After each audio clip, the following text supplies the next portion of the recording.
आप सबके संज्ञान में बातें हैं कि सरकार ने इस समय एक निर्णय लिया है। मदिरा की खुदरा बिक्री तो दुकानों की बंदोबस्ती और संचालन नियमावली 2025 सरकार ने पारित किया। और मैं ये मानता हूं कि हेमंत सोरेन के नेतृत्व में संभवतः या तीसरी दफे ये नीति बना रही है, लागू कर रही है, पारित कर रही है। तो ये तीसरी दफा भी घोटाला का ही एक प्रकार से एक स्क्रिप्ट तैयार की जा रही।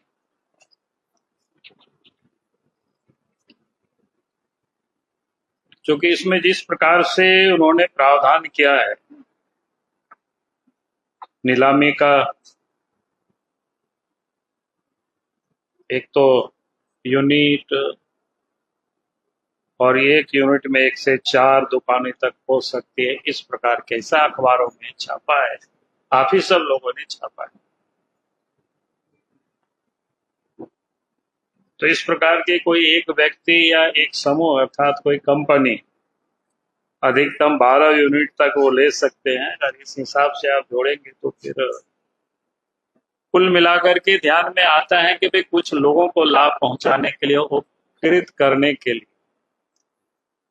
ये सारे नियमावली इन्होंने पारित की।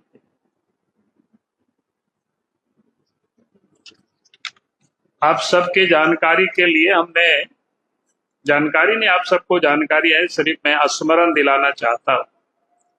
1/9/2024 को भी हमने राज्य सरकार को एक पत्र लिखा था और 1/2/2024 को जो पत्र हमने लिखा, पूरा कंटेंट मैं नहीं पढ़ता हूं, मैं थोड़ा नीचे की जो जिस ओर मैंने उनका ध्यान को केंद्रित किया था, वह झारखंड की सामाजिक संरचना में हजारों गरीब, दलित, आदिवासी महिलाएं जो सड़क के किनारे हड़िया दारू बेचकर अपने परिवार का पालन पोषण करती। आप भी उसी समाज से आते हैं, इसलिए आप भी आदिवासी महिलाओं की स्थिति से अवगत होंगे।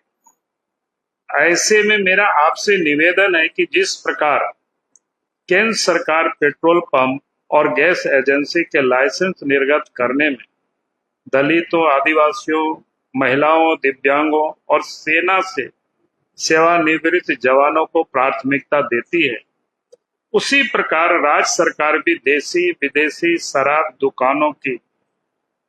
दुकानों का लाइसेंस जारी करने में गरीब आदिवासी महिलाओं एवं सेना से सेवानिवृत्त जवानों को प्राथमिकता प्रदान करे। एक बात मैं और ध्यान दिलाना चाहूंगा, चूंकि शराब नीति का निर्धारण पंचायती राज विभाग और ग्राम सभा का विषय है, अतः मेरा विनम्र आग्रह है कि राज्य सरकार इन विभागों से मंतव्य प्राप्त कर ऐसी नीति का निर्माण करे जो ग्रामीण आदिवासी महिलाओं के हित में हो एवं उन्हें सम्मान पूर्वक जीविका चलाने में सहायता मिले। आपका सहयोग राज्य के विकास और सामाजिक उत्थान में अत्यंत महत्वपूर्ण रहेगा। तो मैंने 2024 के सितंबर में ही राज्य सरकार को हमने पत्र लिखा, लेकिन जो सरकार गरीबों के अपने को बड़ी हितैषी मानती है, आदिवासियों के हितैषी मानती है, लेकिन कहना कुछ और है और करती कुछ और है सरकार। इसलिए मैं फिर से सरकार से मांग करता हूं, भाई सरकार रोजगार देने की यह दिखावा नहीं करे, बल्कि रोजगार देने के लिए काम भी सरकार करे, ताकि सरकार जिस प्रकार से जो मॉडल तैयार की है अभी, वो क्या है कि चंद रसूखदार नेताओं के करीबी व्यापारी लाभ उठा पाएंगे। बेरोजगार युवा, छोटे उद्यमी और ग्रामीणों के लिए इसमें कहीं कोई जगह नहीं। आज तो नहीं, लेकिन मैं बता सकता हूं किन किन लोगों को लाभ पहुंचाने के लिए इस प्रकार की नीति बनी है। जब जरूरत पड़ेगी तो उस समय वो भी मैं बता दूंगा, लेकिन जितना मैं जानता हूं, इसलिए हम मांग करते हैं राज्य सरकार से, ये सबसे महत्वपूर्ण है कि एक तो दुकान की वो नीलामी करे, अच्छी बात है। एक व्यक्ति एक दुकान, यही होना चाहिए।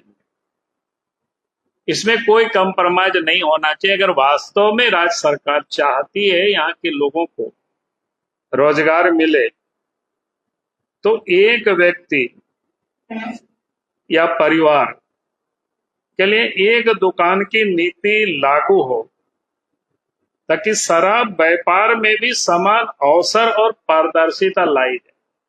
आप सबके जानकारी में भी है कि गैस वगैरह भी या पेट्रोल पंप वगैरह भी कोई एक व्यक्ति को 2-3 शायद नहीं मिलता है। तो हमारा कहना है कि भी सरकार जब कमीशन बेसिस पर ही होता है, उसमें कोई बहुत डिफरेंसेस नहीं है। इसमें से गवर्नमेंट का राजस्व, इसको कोई नुकसान नहीं होने वाला है। सिर्फ सरकार इसको ये नीति बनावे, क्योंकि राज्य के अंदर में आप सबके जानकारी में है कि खुदरा दुकान 1453 है।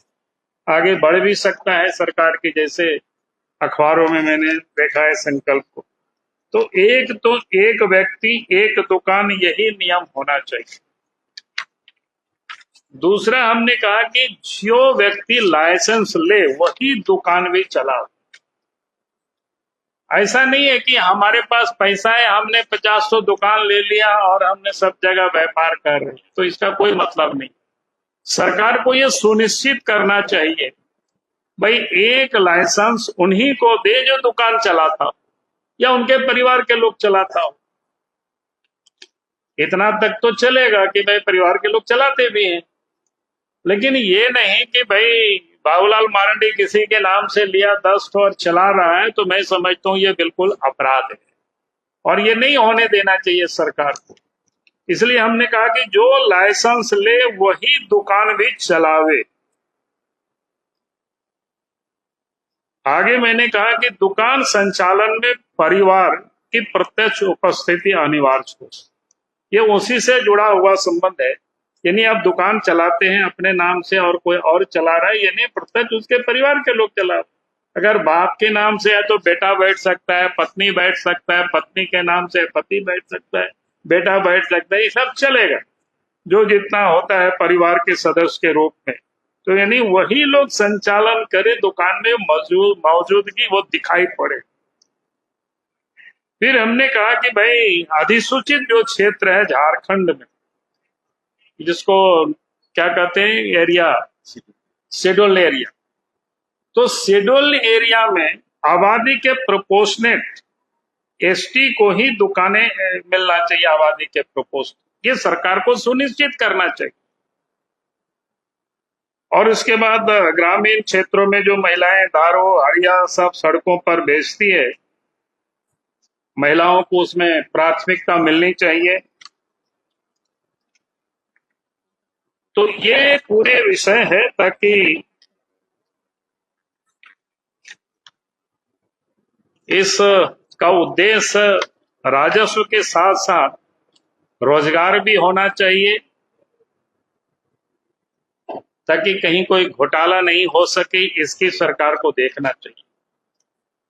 और सरकार अगर ये नहीं करेगी तो निश्चित रूप से झारखंड में इस मुद्दों को लेकर के जनता की आंदोलन का उनको सामना करनी पड़ेगी सरकार को,